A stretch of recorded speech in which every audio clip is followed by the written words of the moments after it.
ஒரு அடர்ந்த காட்டில் ஒரு தாய் முயல் தனது 4 குட்டிகளுடன் வாழ்ந்து வந்தது. குட்டிகள் வளர்ந்து துள்ளி ஓடி விளையாட ஆரம்பித்தன. அவற்றின் பாதுகாப்புக்காக காட்டில் எப்படி வாழ வேண்டும் என்று கற்றுக் கொடுக்க தாய் முயல் விரும்பியது. ஒரு நாள் தாய் முயல் குட்டிகளை அழைத்துச் சென்று காட்டைச் சுற்றிக் காட்டியது.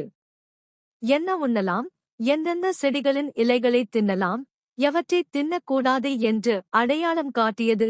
சில முட்செடிகள் மற்றும் பச்சை இலைகள் நச்சுத்தன்மை வாய்ந்தவை என்றும் அவற்றின் பக்கம் திரும்பிக்கூட பார்க்க கூடாது என்றும் எச்சரித்தது.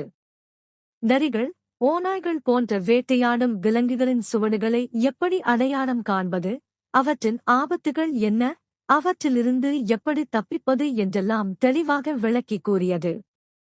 முதல் 3 குட்டி முயல்களும் தாய் சொன்ன அத்தனை விஷயங்களையும் மிகவும் கவனமாகவும் உன்னிப்பாகவும் கேட்டு தெரிந்து கொண்டு மனப்பாடம் செய்தன. ஆனால் 4வது குட்டி முயல் மிகவும் பொறுப்பற்றதாகவும் கவனக்குறைவாகவும் இருந்தது.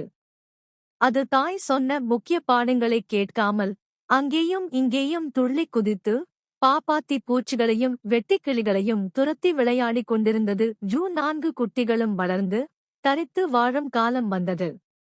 தாய் முயல் அவற்றை தனி வாழ்க்கைக்கு அனுப்பியது.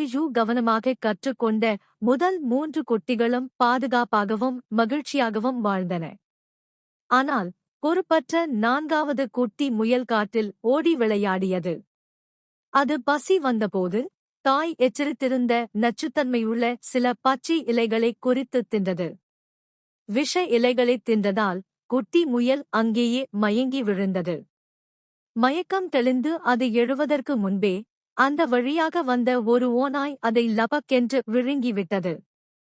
அவ்வளவுதான், அந்த குட்டி முயலின் கதை முடிந்தது. நீதி: பொறுப்பற்றவர்களின் வாழ்க்கை பொசுக்கென்று போய்விடும்.